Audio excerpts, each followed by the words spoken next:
അത് ഗുരുവായൂരപ്പനാ, ഗുരുവായൂരപ്പനാണ്. സംശയമൊന്നുമില്ല.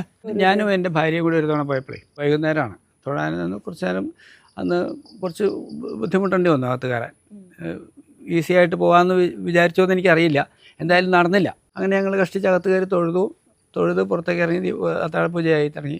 അപ്പോൾ ഞാൻ പറഞ്ഞു എന്തായാലും നമുക്ക് കുറച്ചുകൂടെ പ്രദക്ഷിണം വയ്ക്കാം, കുറച്ച് ബുദ്ധിമുട്ടില്ലോ, ഗുരുവായൂരപ്പൻ്റെ അടുത്ത് കുറച്ച് നേരം കൂടി നിൽക്കാമെന്ന് പറഞ്ഞ് പ്രദക്ഷിണം വയ്ക്കാൻ തീരുമാനിച്ചു. കയറി തൊഴുത് പുറത്തേക്ക് പൂജ തുടങ്ങിയപ്പോൾ എല്ലാവരും പുറത്തേക്ക് ആക്കിയപ്പോൾ ഞങ്ങൾ പുറത്തേക്ക് കിടന്നു. അപ്പോൾ ഭാര്യ പറഞ്ഞു വല്ലാണ്ട് വിശന്ന് തുടങ്ങി. ഞാൻ പറഞ്ഞു കുറച്ച് നേരം കൂടി തൊഴുതിട്ടോ, എനിക്കിപ്പോൾ മേശാന്തി ആയതുകൊണ്ട് എനിക്ക് ഹോട്ടലിൽ കയറാൻ നിർത്തിയില്ല, താൻ തന്നെ പോയി കഴിക്കേണ്ടി വരും, ഞാനിവിടെ കഴിച്ചോളാം, എന്താ പുറത്ത് ഹോട്ടലിൽ കഴിച്ചോളൂ. അത് പറ്റില്ല, എനിക്ക് വിശപ്പിന് എന്തെങ്കിലും തരൂ. ഞാൻ പറഞ്ഞു ഞാനെന്താ പറഞ്ഞത്, ഒരു അപ്പമെങ്കിലും കിട്ടിയാലോ. അപ്പം ഇന്ന് രാത്രി കിട്ടില്ല, നാളെ അപ്പം അടയൊക്കെ കിട്ടുള്ളൂ, നമുക്ക് നോക്കാം, കൗണ്ടറിൽ നിന്ന് വല്ലതും കിട്ടുമോ നോക്കാം, ഇല്ലെങ്കിൽ ശാന്തിമുറിയിൽ നെയ്ച്ച് കൊണ്ടുവരും, അപ്പോൾ അവിടുന്ന് മേടിക്കാം എന്ന് പറഞ്ഞു.